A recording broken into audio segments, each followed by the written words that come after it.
मैं मायूस सा हो गया। कर्नल बेकर मुझे एक कठपुतली की हैसियत से इस्तेमाल करना चाहता था। अगरचे मैं अपने इस नए कैरियर के आगाज़ में बड़ी जिम्मेदारियों की तवक्का नहीं कर सकता था, लेकिन एक आध जिम्मेदारी का तलबगार ज़रूर था। मंजूर है, मैंने कहा।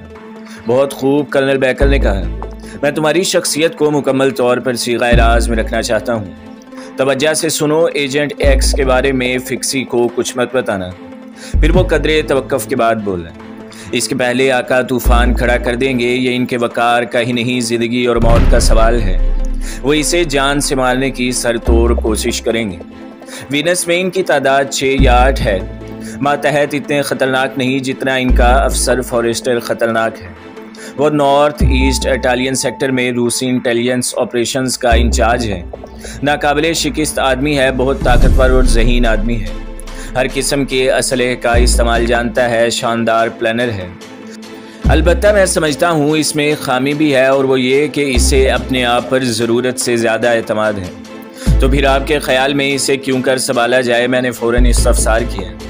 बेकर चंद लम्हे सोचता रहा, बिलाखिर बोला, मेरे ख़्याल में बेहतरीन प्लान यही है कि इसे यकसर नज़रअंदाज कर दिया जाए। ये बात कुछ जची नहीं, लगता था फॉरेस्टर खौफनाक शोहरत रखता है, लेकिन मैं भी तो कम शोहरत नहीं रखता था। मुमकिन है वो मेरी तरह नाम का हीरो हो। इस लाइन में सब कुछ मुमकिन है। यकीन जाने इस ख़तरनाक मुहिम के ख्याल से मुझ पर ज़र्रा बर खौफ तारी नहीं हुआ था, बल्कि इसके बरक्स मुझे वीनस का जुबा रोज़गार शहर और इसकी रंगीनियाँ याद आने लगी। इसके बाद मेरे और कर्नल बेकर के दरमियान मुआवजे के सवाल पर दिलचस्प गुफ्तगू हुई। आखिर में 2 दिन के इस काम का $1500 मुआवजा कबूल कर लिया। इतने आसान काम का मुआवजा $1500। अगले 48 घंटे बहुत मसरूफियत में गुजरे। बहुत सी दस्तावेज़ात, वीनस के नक्शों, फॉरेस्टर और इसके आदमियों के हुलिये चाल चलन सलाहियतों की फ़ाइलों का बगौर मुतालिया किया, और फिर ज़रूरी पस मंज़र को जहन नशीन किया। इसके बाद बेकर को गैक्सी की जानिब से पैगाम मौसूल हुआ। कर्नल फिस्की अपने साबका अकाउंट से रोपोश हो चुका था और इसके फरार का रास्ता मुतय्यन कर दिया गया था। अगले रोज़ मैं वीनस की जानिब परवाज़ कर रहा था। मेरा जहाज़ वीनस के एयरपोर्ट मार्को पोलो पर 11:30 बजे उतरा। मैं एयरपोर्ट बिल्डिंग से बाहर आया। मुझे फौरी तौर पर गैस्की के पास मैस्ट्रे पहुंचना था ताकि फ़रार के मंसूबे पर तफसीली बातचीत कर सकूं। सामने स्टैंड पर एक टैक्सी खड़ी थी। मैं सीधा वहां पहुंचा। मैस्ट्रे में एक्सीलेटर तक क्या मुआवजा लोगे? मैंने ड्राइवर से पूछा। मुनासिब दाम लूँगा जनाब आप। ड्राइवर अपना जुमला भी पूरा न कर पाया था कि कोई मेरे कंधे से टकराया। मैं आगे खिसक गया और एक लहीम शहीम आदमी ड्राइवर की खिड़की पर झुक गया। इसके गले में बड़े साइज़ का एक कैमरा लटक रहा था। मुझे मैस्ट्रे तक ले चलो, बहुत जल्दी है, मोटे ने ड्राइवर से कहा, और इसके साथ ही अकबी दरवाज़ा खोलकर सीट पर बैठ गया। ड्राइवर एहतजाज ही करता रह गया कि टैक्सी इन साहिब ने इंगेज करनी है, लेकिन मोटा आदमी ना माना, सीट पर जमा बैठा रहा। इतने में कोई टैक्सी हमारे पास आ खड़ी हुई। मैं इसमें बैठकर मंजिल मकसूद की तरफ चल पड़ा। मैंने पलट कर देखा तो मोटा आदमी बदस्तूर इस टैक्सी की पिछली सीट पर बराजमान चीख रहा था, लेकिन ड्राइवर बाजू सीने पर बांधे बड़े मज़े से फेंडर के सहारे खड़ा था। दूर दूर तक कोई टैक्सी दिखाई न देती थी।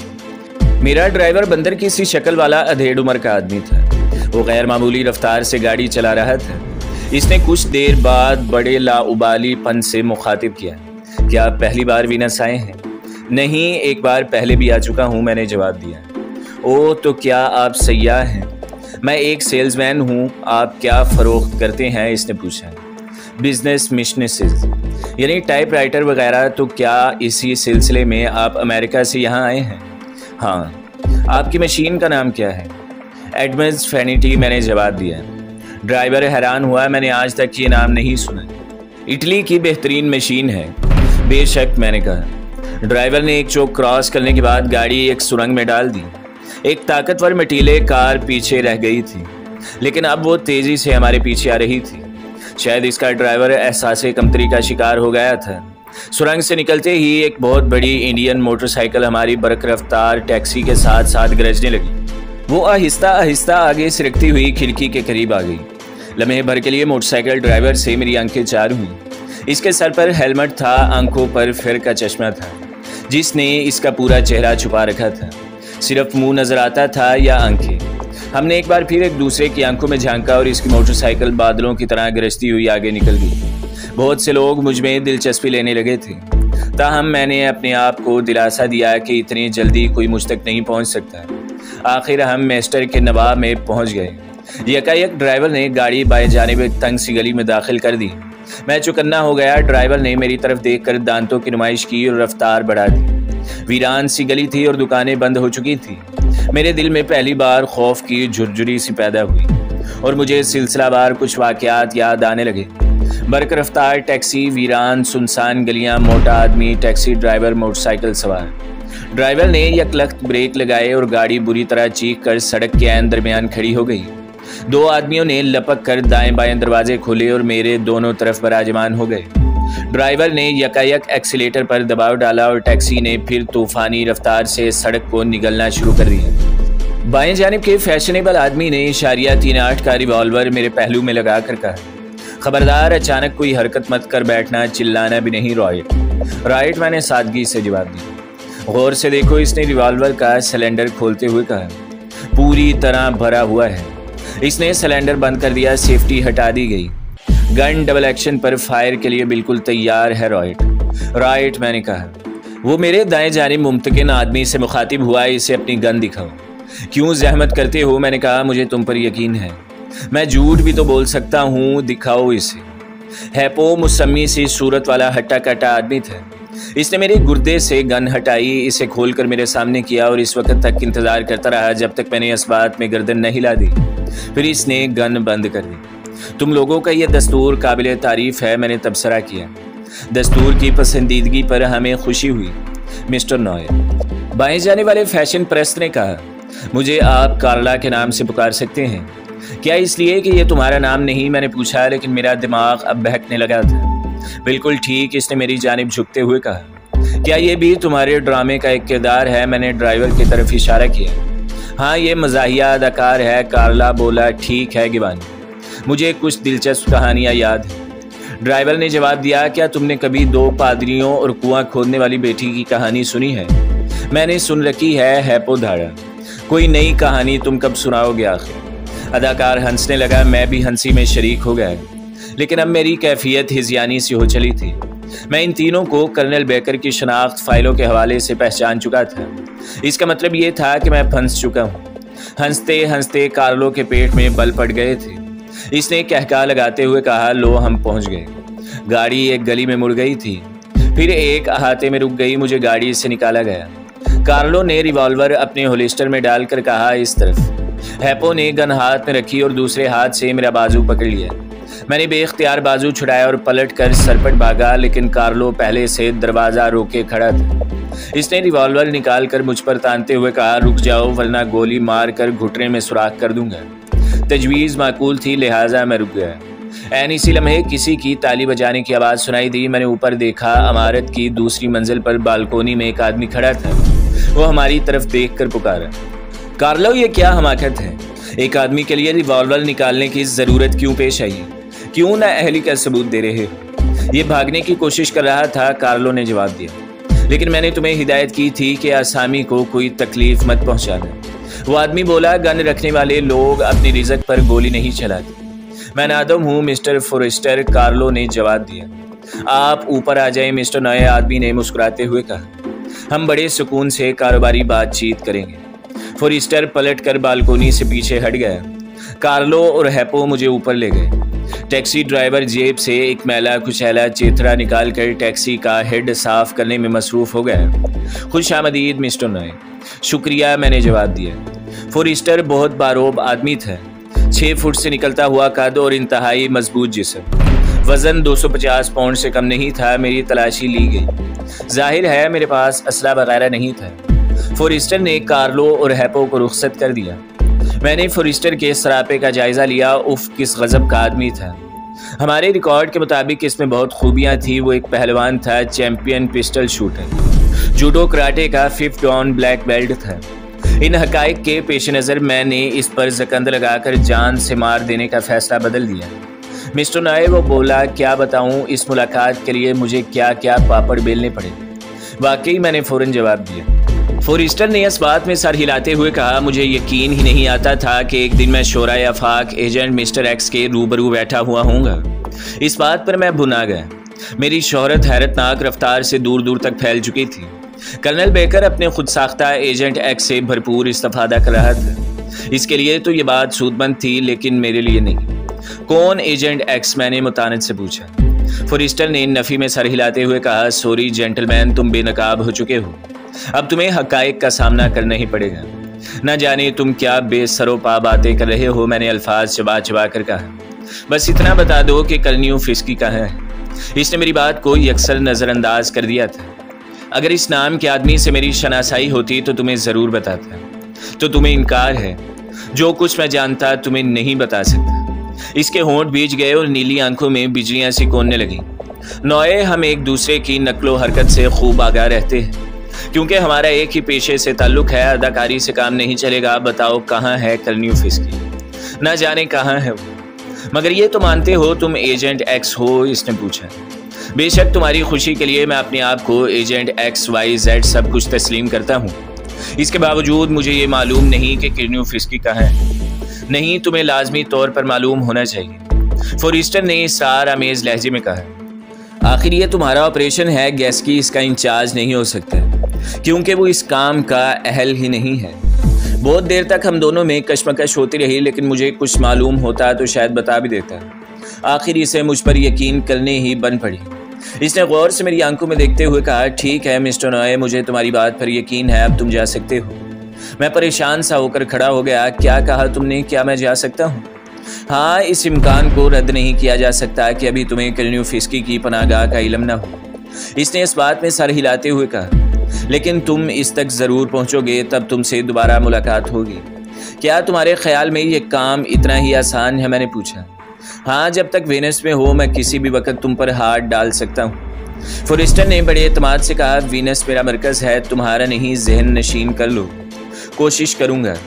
मैंने उठकर दरवाजे का रुख किया तो वो बोला, मैं हैरान हूँ मिस्टर नॉय, तुम्हारे बारे में जो कुछ सुनने में आया था तुम इसके बिल्कुल बरक्स हो। कतन बेज़रर आदमी मालूम होते हो। तुम्हारा रिकॉर्ड देखा जाए तो मालूम होता है कि मशरिक़ बईद में तुम नाकाबिले फरामोश कारनामे अंजाम दे चुके हो।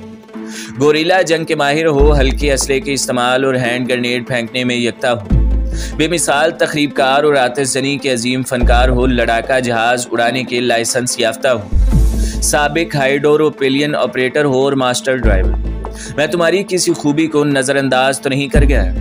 10 मुख्तलिफ किस्म के बैनुल-अक़वामी खेलों में जीते हुए तलाई तमगों का जिक्र तो तुम भूल ही गए। मैंने खट से जवाब दिया और दिल ही दिल में कर्नल बेकर की जहनी परवाज़ को कोसने लगा। मुझे तो इसकी राय से पहाड़ बना दिया गया था। अजीमुशान रिकॉर्ड है, फोस्टर बोला, किसी तरह यकीन ही नहीं आता। बाज़-औक़ात तो खुद मुझे अपने रिकॉर्ड पर यकीन नहीं आता। मैंने जवाब दिया और दरवाज़ा खोल दिया। तुम्हारी अज़मत और हकीकी जाहो जलाल का अंदाज़ा लगाना ही पड़ेगा, वो बोला। शायद किसी रोज़ इसका तजर्बा तुम्हें हो ही जाएगा। मैं इस दिन का बेचैनी से इंतज़ार करूँगा। Goodbye mister Noy. मैं नीचे उतरा और सहनबूर करने लगा। टैक्सी ड्राइवर अब तक गाड़ी साफ़ कर रहा था। मैं इसके करीब से गुजरा तो इसने खुशगवार मूड में सर हिलाया। मुझे अपनी पुश्त पर चियूंटियाँ सी रेंगती हुई महसूस हुई, मगर मैं कदम उठाता रहा। किसी ने पीछे से फायर नहीं किया और मैंने यकायक अपने आप को बाहर गली में पाया। मैं बग़ैर आफ़ियत था। ये तसव्वुर दफ़तन मुझे खुशगवार महसूस हुआ कि पहला जहाज़ पकड़ूं और पेरिस की सिमत परवाज़ कर जाऊं। सीक्रेट सर्विस की लाइन मेरे लिए मौजू नहीं थी। मैं इन ख्यालात में इस कदर मुस्तग़रक़ था कि मुझे ये तक एहसास न हो सका कि भारी भरकम मोटरसाइकिल किसी लम्हे मेरे करीब आ खड़ी हुई।